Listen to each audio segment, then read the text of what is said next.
បាទមកទីនេះបាទសូមអញ្ញាគ្រប់ជំរាបសួរដល់ពុកម៉ែបងប្អូនទាំង25ខេត្តក្រុងបាទមួយចាស់មួយថ្មីទាំងអស់បាទថ្ងៃនេះដែរបងប្អូនមកជួបខ្ញុំទៀតដែរបាទឥឡូវនេះខ្ញុំមានរថយន្តចំនួន4គ្រឿងបាទថ្ងៃនេះមកធ្វើជាវីដេអូដើម្បីបង្ហាញជូនដល់ពុកម៉ែបងប្អូនយើងទាំងអស់គ្នាដែលគាត់ចង់ទិញរថយន្តទៅប្រើប្រាស់បាទព្រោះឥឡូវនេះបងប្អូនដល់ខែភ្លៀងមកទៀតដែរជាងសម្រាប់ពុកម៉ែបងប្អូនដែលថាមានតម្រូវការចង់ទិញរថយន្តទៅប្រើប្រាស់បងប្អូនអាចមើលជាវីដេអូជាមួយខ្ញុំបាទប្រហែលនាទីទេបាទហើយបងប្អូនដែលថាស្គាល់ខ្ញុំបងប្អូនខ្ញុំសូមបងប្អូនជួយ like ជួយ share ម្នាក់មួយដើម្បីឲ្យពុកម៉ែបងប្អូនយើងដែលថាគាត់ចង់បានឡានយកទៅប្រើប្រាស់ល្អហើយគាត់តែទៅមកខ្ញុំអញ្ចឹងណាបាទឥឡូវនេះបាទជាដំបូងបងកាមេរ៉ាសូមបញ្ឆាំមកខាងនេះបាទឥឡូវខ្ញុំសូមណែនាំពីដំបូងនេះរថយន្ត Toyota Prius សម្រាប់ពុកម៉ែបងប្អូនដែលថា fan ជាមួយ Toyota Prius មួយគ្រឿងនេះបងប្អូនអាចមើលវីដេអូជាមួយរូបខ្ញុំបានបាទ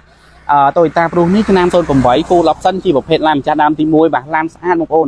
ឡាននេះណាបំពាក់ជាមួយជាធានគុជរួចអស់ហើយស្រោមពុក2ជាន់បាទចឹងសម្រាប់ពុកម៉ែបងប្អូនថាឆ្លាញ់ជាមួយ Toyota Prius បងប្អូនអាចមកមើលមួយគ្រឿងនេះបានហើយខ្ញុំធានាphânភាគជូនឡានស្អាតបាទអាគុយ ABS AM តែម្ដងបាទចឹងបងប្អូនថាឆ្លាញ់មួយគ្រឿងនេះចង់ទិញដាច់ក៏បានវាយដូរក៏បានបងមលូក៏បានបាទឥឡូវនេះបងកាមេរ៉ាមកសុំមកខាងនេះទៀតបាទ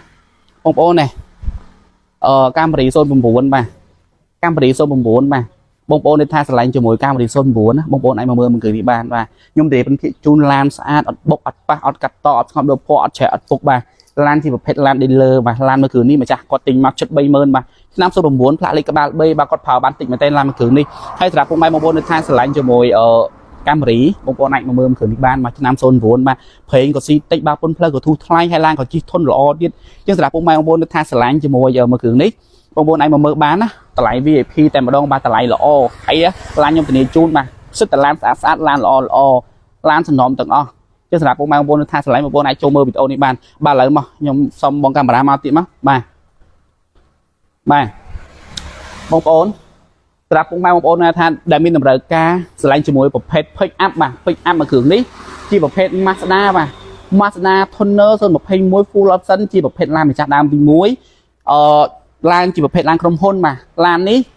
សំណុំសិនបងប្អូនអត់មានកាយចគាត់អត់មានអីទេបាទសោពីក្របសម្បត្តិក្រុមហ៊ុនមានទាំងអស់បាទហើយឡានជាប្រភេទឡានសំណុំសិនម្ចាស់ដើមអត់បុកអត់ប៉ះអត់កាត់តអត់ស្ងោបដូចពណ៌ដូចគ្នាទឹកថ្នាំសិនមកជុំតែម្ដងបាទហើយផ្លាកលេខក៏ល្អទៀតផ្លាកលេខម្ចាស់គាត់កំងបងប្អូនតែគាត់ថាខ្ញុំសុំបិទផ្លាកលេខសិនជាសម្រាប់ពុកម៉ែបងប្អូននៅថាឆ្លាញ់ជាមួយប្រភេទ pick up បងប្អូនអាចមើលគ្រឿងនេះបានចង់ទិញដាច់ក៏បានវាយដូរក៏បានបងរំលោះក៏បានជាមួយរូបខ្ញុំតក៏បានជាមួយខាងក្រុមហ៊ុនក៏បានបាទអត់មានបញ្ហាទេហើយបងប្អូននៅទីឆ្ងាយដែលថាចង់បានឡានល្អស្អាតបងប្អូនតាក់ទងមកខ្ញុំតាមឆាតក៏បានតាម Telegram ក៏បានតាម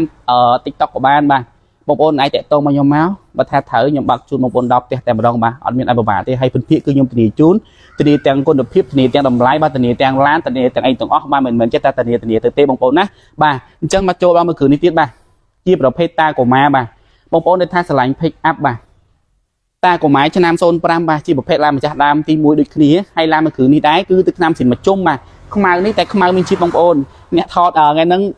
ម្ចាស់ឡានក៏ពាក់អាវពណ៌ខ្មៅដែរខ្មៅទាំងអស់តែម្ដងបាទ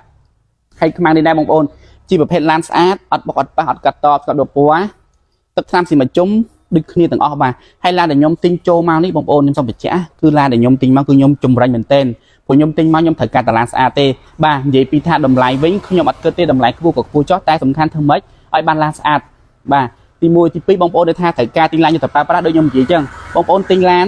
ខុសលុយខុសចុះតែកុំឲ្យខុសឡានតែបងប្អូនទិញរបស់ទៅប្រើប្រាស់ឲ្យខុសឡាននេះគឺបងប្អូនគេអត់លក់ទេជាងសម្រាប់ពុកម៉ែបងប្អូនថាឆ្លាញ់ជាមួយឡានទាំងអស់ហ្នឹងបងប្អូនអាចចូលមើលបាទបងប្អូនអាចមកតាក់ទងជាមួយរូបខ្ញុំផ្ទាល់ក៏បានបាទអត់មានពិបាកទេខ្ញុំធានាphânភាគជូនតែម្ដងបាទឥឡូវបងកាមេរ៉ាសូមបង្ហាញគ្រឿងក្នុងឲ្យមើលពុកម៉ែបងប្អូនយើងមើលកាមេរ៉ានេះមួយតិចទេបាទព្រោះនៅខាងមុខគេរៀងតលីតិចបាទនេះឥឡូវបងកាមេរ៉ាសូមបង្ហាញគ្រឿងក្នុងតិចទេបាទនេះគ្រឿងក្នុងឡាននេះថ្មីបងប្អូនអើយម្ចាស់គាត់ប្រើថែមានកម្រាល VIP មានមញ៉េនត្រយបាទបំពាក់ជាមួយគុជហើយបាទមញ៉េនត្រយកម្រាលតាប់ឡូ VIP សំពុកហើយទាំងអស់បាទហើយឡានមួយគ្រឿងនេះបងប្អូនជិះស្រួលណាម៉ាស៊ីនបបលេខស្ងាត់មែនតើបងប្អូននិយាយពីថាស្ងាត់អត់មានលឺសលេងទេគឺសម្រាប់ពុកម៉ែបងប្អូនថាស្រឡាញ់បាទបងប្អូនអាចចូលមើលគ្រឿងនេះបានណាបងប្អូនអាចមកមើលគ្រឿងនេះយកទៅប្រើប្រាស់បានបាទព្រោះដោយសារតែឥឡូវដល់ខែភ្លៀងមកទៀតហើយបងប្អូនត្រូវការវាយដូរក៏បានទិញដីក៏បានបាទបងមលូក៏បានដែរអត់មានអីបាក់ទេជាមួយខាងខ្ញុំបាទបងប្អូនមើលទៅនេះនិយាយពីថាគ្រឿងក្នុងវិញអើយទៅសំពុកនេះស្អាតណាបងប្អូនអើយនេះខាងក្នុងវិញត្រជាក់បាទមិនសិនត្រជាក់វិញត្រជាក់ដល់បេះដូងតែម្ដងបាទគឺសម្រាប់ពុកម៉ែបងប្អូនថាស្រឡាញ់បងប្អូនកុំភ្លេចណាមកបងប្អូននេះឥឡូវបងកាមេរ៉ាសូមបង្ហាញមើលស្គុតតិចគាត់មើលតិចបាទកង់ថ្មី5គ្រាប់បាទមិនមែនថ្មី4ទេគឺថ្មី5គ្រាប់តែម្ដង ជាងសម្រាប់ពុកម៉ែបងប្អូននៅថាស្រឡាញ់បាទបងប្អូនស្រឡាញ់រថយន្តដែលខ្ញុំបានធ្វើជាវីដេអូបង្ហាញជូនដល់ពុកម៉ែបងប្អូនទាំងអស់នេះបងប្អូនអាចចាក់ទងមកខ្ញុំបានបាទបងប្អូនចង់បានឡានថ្មីក៏បានឡានខ្លាញ់គោក៏បានឡានផ្លាកលេខក៏បានឡានក្រដាស់ពុនក៏បានគឺខ្ញុំមានទាំងអស់បាទខ្ញុំមានទាំងអស់ខាងខ្ញុំ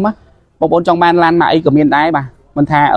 គ្រូជាវីដេអូនេះបងប្អូនចង់បានក្រៅពីហ្នឹងក៏យើងខ្ញុំមានទាំងអស់បាទចង់បានខ្លាញ់គោចង់បានក្រដាស់ពុនចង់បានឡានប្រភេទនេះក៏ខ្ញុំមានដែរបាទមិនថាឡានធំឡានទូចឡានដឹកឡានជិះគឺខ្ញុំមានទាំងអស់ជាងសម្រាប់ពុកម៉ែបងប្អូនណាដែលមានតម្រូវការទីរថយន្តបាទបងប្អូនជួយឆាមខ្ញុំតាក់ទងមកខ្ញុំខលតាមរយៈលេខទូរស័ព្ទរបស់ខ្ញុំ4ខ្សែបាទជាងបងប្អូនចង់ខលតាមលេខក៏បានចង់ចូលឆាត់ក៏បានចង់តាម Telegram ក៏បានចង់តាម TikTok ក៏បានមកមួយណាក៏បានដែរបាទខាងខ្ញុំមានទាំងអស់បាទហើយទីតាំងរបស់ខ្ញុំនៅភូមិទួលថ្មីឃុំកោស្រុកត្បូងឃ្មុំខេត្តត្បូងឃ្មុំបាទបងប្អូនមកពិតជាស្គាល់ហើយបងប្អូនខ្លះស្គាល់បងប្អូនខ្លះអត់ទាន់ស្គាល់ទេជាងបងប្អូននៅថាស្គាល់កុំភ្លេចមកជួយគ្រប់គ្រងផងបាទហ្នឹងហើយព្រោះខ្ញុំលក់តែឡានសាសល្អឯកសារសំណុំស៊ីនម្ចាស់ដើមទាំងអស់បាទអត់មានឡានយកពីខាងណាខាងនេះមកខ្ញុំចេះតែទិញចូលគឺអត់ទេបងប្អូនគឺខ្ញុំទិញឡានទៅឡានសាសចម្រាញ់មែនទែនហើយឡានដែលខ្ញុំស្គាល់ច្បាស់លាស់បាទខ្ញុំទិញចូលអញ្ចឹងណាបងប្អូនបាទមិនថាតម្លៃខ្ពស់មិនក៏សំខាន់ដែលឡានស្អាតគឺខ្ញុំទិញចូលទេខ្ញុំអត់មានថាអូឡាននោះតម្លៃខ្ពស់តែខ្ញុំអត់ហ៊ានកាត់ចូលអត់ទេបងប្អូនគឺខ្ញុំកាត់ចូលមកចម្រាញ់មែនទែនបាទបើគឺនេះវិញណាតម្លៃក៏ល្អទៀតហើយធូរថ្លៃហើយឆ្នាំខ្ពស់ទៀតបងប្អូនហើយឡានស្អាតទៀតបងប្អូនចាំការទៀតមកបងប្អូនហើយឥឡូវដល់រដូវខែភ្លៀងមកយើងបងប្អូនទិញទៅម្នាក់មួយយកទៅប្រើប្រាស់ទៅគឺស្រួលបងប្អូនអើយយើងមានឡាននៅផ្ទះយើងផ្ទាល់ខ្លួនគឺស្រួលមែនតើបងប្អូនយប់ព្រលប់យើងចង់ចេញទៅណាក៏បានយើងចង់ជិះទៅណាក៏បានដែរស្រួលមែនតើបាទអត់ឲ្យបាទអេហើយសម្រាប់គ្រឿងនេះបើថាបងប្អូនឆ្លាញ់ជាមួយយ៉ាននេះបើសិនជាបងប្អូនអត់ឆ្លាញ់យ៉ានខ្ញុំអាចដាក់យ៉ានស៊ីនក៏បានឬក៏ដូរយ៉ានផ្សេងឲ្យក៏បានដែរព្រោះយ៉ាននេះយ៉ានគេលេងអញ្ចឹងណាបាទហើយមួយគ្រឿងនេះអាគុយ APS អីម៉ាស៊ីននេះស្អាតណាស់បងប្អូនអើយជើងក្រោមនិយាយពីខាងក្នុងវិញណាឥឡូវពុកម៉ែបងប្អូនយើងមើលខាងក្នុងតិចតាមនិយាយប្រាប់គាត់បាទបងប្អូនមើលសិនណានេះបងប្អូននិយាយពីថាសំពុកក្រហម cherry បាទក្រហមតែម្ដងបាទក្នុងលឿងបាទហើយ full option ឆ្នាំក៏ខ្ពស់ទៀតបងប្អូនអញ្ចឹងសម្រាប់ពុកម៉ែបងប្អូននៅថាស្រឡាញ់ fan ជាមួយ Toyota Prius បងប្អូនជ័យអាចមើលមួយគ្រឿងនេះបានបាទនិយាយពីថាឡានស្អាតមែនទេបងប្អូនហើយមិននិយាយជីផ្អើឡាន full option ណាបាទខាងក្នុងខាងក្រៅស្អាតណាស់តែគាត់ថាថតបានលាងទឹកបងប្អូនព្រោះដោយសារភ្លៀងពេកដល់ពេលអញ្ចឹងដល់បានលាងទឹកឯងតែនិយាយពីថាសាច់ថ្នាំវិញគឺខ្ញុំធានាជូនតែម្ដងបាទឡានស្អាតគឺខ្ញុំធានាថាឡានស្អាតបាទឡានស្ទើប្រាប់តែឡានស្ទើហើយតិចទៀតខ្ញុំនឹងធ្វើជាវីដេអូដើម្បីបង្ហាញជូនពុកម៉ែបងប្អូនម្ដងមួយតែដោយសារតែឥឡូវនេះខ្ញុំថតជារួមអញ្ចឹងខ្ញុំពិបាកនឹងចូលខាងក្នុងអញ្ចឹងទៅឥឡូវខ្ញុំបានតែបង្ហាញពីខាងក្រៅទេអញ្ចឹងសម្រាប់ពុកម៉ែបងប្អូនថាចង់បានឡានសាល្អកុំភ្លេចតាក់ទងមកខ្ញុំបងប្អូនណាធានាសម្ភារជូនបាទឡានសាល្អតម្លៃសមរម្យទាំងអស់បាទបងប្អូនចង់ទិញចូលលក់ចេញវាយដូរបងប្អូនតាក់ទងមកខ្ញុំបានទាំងអស់បាទទីវីដេអូខ្ញុំថ្ងៃនេះមានតែប៉ុណ្្នឹងហើយទីចុងក្រោយក៏ខ្ញុំសូមអរគុណដល់ពុកម៉ែបងប្អូនទាំងអស់គ្នាដែលបានជួយគ្រប់គ្រងរូបខ្ញុំរហូតមកបាទឥឡូវសូមជួយបន្តការគ្រប់គ្រងទៅរហូតទៀតពុកម៉ែបងប្អូនកុំភ្លេចហើយមួយចាស់មួយថ្មីបងប្អូនតាក់ទងមកខ្ញុំទាំងអស់គ្នាបងប្អូនណាបាទអរគុណច្រើនបាទបាយបាយ